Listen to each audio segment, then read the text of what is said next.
Welcome to The Explainer. Today, we're diving deep into the data for a premium video overview of a fantastic NCAA FBS clash, UNLV hosting Memphis.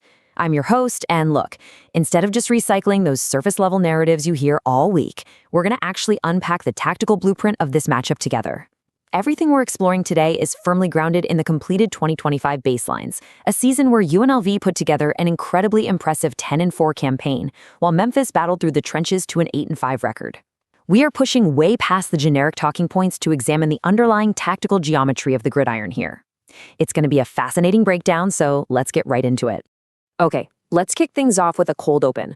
We're looking at a projected scoreline of UNLV 31, Memphis 28.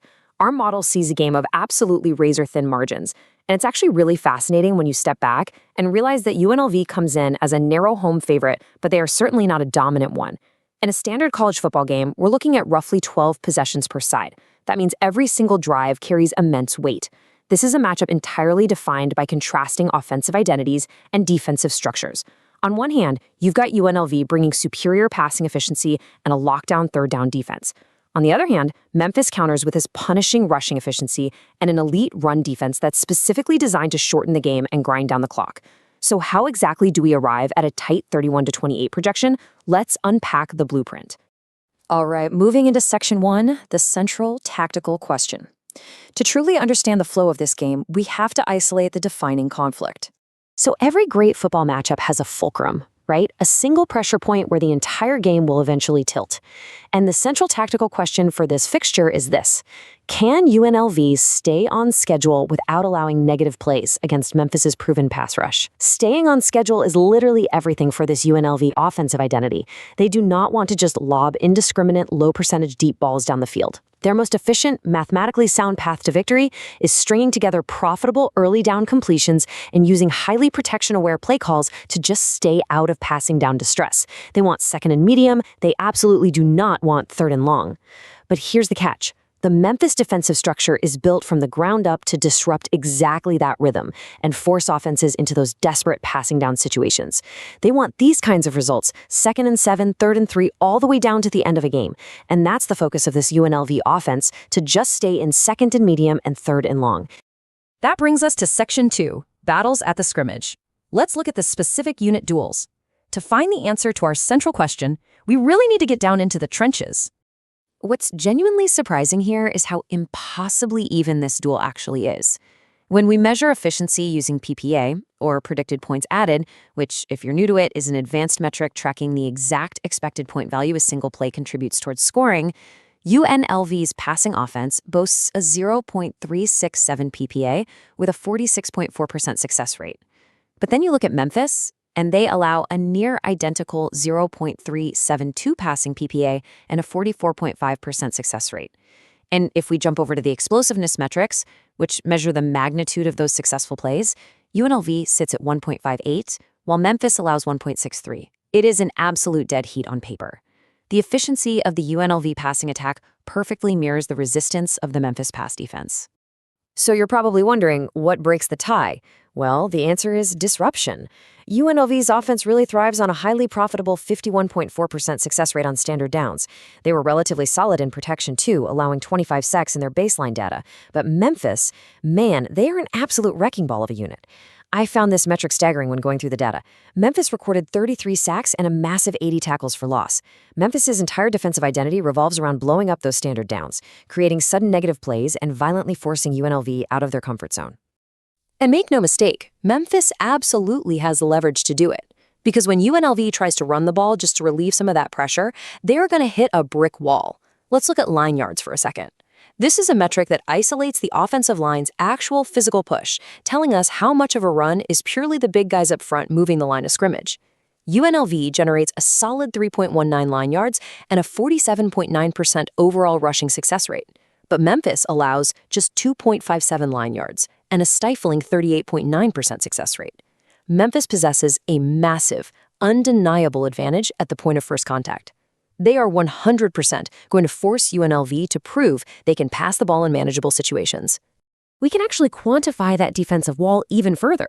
Memphis allows only 0.92 second-level yards, and they boast a staggering 21.6% stuff rate. Now, a stuff rate just measures the percentage of runs that get blown up at or behind the line of scrimmage for 0 or negative yards. To put that into perspective, more than 1 in 5 runs against this Memphis defense goes absolutely nowhere. When we get down to those gritty, short-yardage power situations, UNLV's impressive 70.9% success rate is going head-to-head with Memphis's elite 73.3% stop rate. Bottom line, Memphis owns the line of scrimmage in the run game. That is their defining counter-edge in this matchup. All right, let's flip the field and look at the other side of the ball. Memphis's clearest path to pulling off an upset on the road is pretty straightforward. Keep the ball on the ground. Memphis generates a really powerful 0.298 rushing PPA and 3.33 line yards per carry. Conversely, UNLV's run defense allows a 0.225 rushing PPA and 3.15 line yards. Memphis has a clear, highly repeatable advantage right here. Their offensive game plan is going to be incredibly simple. Run the ball efficiently, sustain long drives, chew up the clock, and keep that UNLV passing attack standing frozen on the sideline. The tactical push and pull on this side of the ball is just fascinating. Memphis desperately wants repeatable early down runs, and the reason for that is twofold. First, they want to systematically move the chains, but more importantly, they need to protect their quarterback and preserve their play-action passing threats. When Memphis gets stuffed on early downs and gets forced into obvious passing situations, their success rate completely plummets to just 32.3%. UNLV is well aware of this vulnerability, so their defensive mandate is incredibly urgent. They must set strong edges, close those interior cutback lanes, and make sure tackles before Memphis runners ever reach the second level. If UNLV's run fits are undisciplined, Memphis will completely control the tempo of the game. But if UNLV can force Memphis to throw, they win this side of the matchup. Moving on to Section 3, third down, disruption, and field position. Because when offensive schedules break down, that's where the game is truly won or lost. Now, these tightly contested games aren't just won on 1st and 10, they're won in the margins. And UNLV holds a massive unit-level edge when it comes to getting off the field. Their defense allows a truly minuscule 32.9% conversion rate on third down. That is an elite number. Memphis's defense, by comparison, allows nearly a 40% conversion rate. And keep in mind, UNLV also boasts 30 defensive sacks in their baseline data. So if the UNLV defense can successfully stop the run on 1st and 2nd down, forcing Memphis into late down obvious passing decisions, they are incredibly well equipped to pin their ears back, rush the quarterback, and end drives right then and there. But here is the massive red flag for UNLV, and it all comes down to discipline. UNLV racked up 107 penalties for a staggering 927 yards. Memphis was far more disciplined, with only 72 penalties for 625 yards. While UNLV holds the clear schematic edge on third down, flags flying like confetti are a material downside risk. Memphis doesn't necessarily need to drive the entire length of the field if UNLV is constantly giving away chunks of free yardage and extending drives via defensive holding or offsides. Both teams had a +7 turnover margin in the baseline, so we don't project a fixed edge in takeaways, and that just makes these hidden penalty yards even more critical to the final outcome. Okay, Section 4, the tactical blueprint. Live in-play cues, how is this actually going to unfold chronologically? So how do you, as a focused fan, watch this game unfold in real time? Keep this specific timeline in your mind as you're watching. In the first quarter, carefully measure UNLV's early down pass success against Memphis's first contact run defense. If UNLV is hovering near their 51% standard down success baseline right out of the gate, their offense is clicking and staying on schedule. As we move deeper into the first half, stop looking at raw conversion rates and start tracking third down distance. If Memphis is consistently facing 3rd and 7 or more, you can heavily downgrade their scoring pace. By the time we reach the fourth quarter, the entire game will likely condense down to pure field position and finishing in the red zone, a situational area where historically UNLV's defense allows fewer points per opportunity. Section 5, navigating key game states. Because as we know, football is a conditional game, and the math shifts depending on who strikes first. So what happens if UNLV leads early through sustained completions? Suddenly, the math totally flips against Memphis. First, Memphis is forced by the scoreboard to abandon their primary rushing advantage and take on a much larger passing down burden.